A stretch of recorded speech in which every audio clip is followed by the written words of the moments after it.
দেখেন, হায়াত মৌতের মালিক আল্লাহ, ন্যূনতম সিকিউরিটি নিয়ে চলাও হলো সুন্নাহ।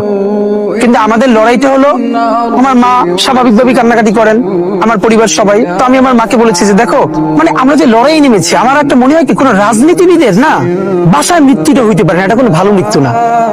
যিনি রাজনীতি করেন, যিনি লড়াই করেন, যিনি বিপ্লবী, যিনি সংগ্রামী, তার মৃত্যুটা হবে একটা সংগ্রামের মধ্যে দিয়ে, একটা রাজপথে, একটা গ্লোরির মৃত্যু। আমি তো ভীষণ ভাবে প্রত্যাশা করি, আমি ছোটবেলা থেকে এই স্বপ্নটা দেখি, অনেক জায়গায় বলেছি, যে একটা তুমুল মিছিল হচ্ছে অন্যায়ের বিরুদ্ধে, সেই মিছিলের সামনে আমি আছি, কোন একটা বুলেট এসে আমার বুকটা হয়তো বিদ্ধ করে দিয়েছে, এবং সেই মিছিলে আমি হাসতে হাসতে আমি শহীদ হয়ে গেছি। এবং সবাই যখন মৃত্যুটাকে ভীষণ ভয় পায়, আমি তখন হাসতে হাসতে আল্লাহর কাছে ভীষণ সন্তুষ্টি নিয়ে পৌঁছতে চাই, যে আমি একটা ন্যূনতম ওই জীবনটা লিড করতে পারলাম, যে আমি একটা ইনসাফের হাসি নিয়ে আমি আমার আল্লাহর কাছে পৌঁছতে চাই।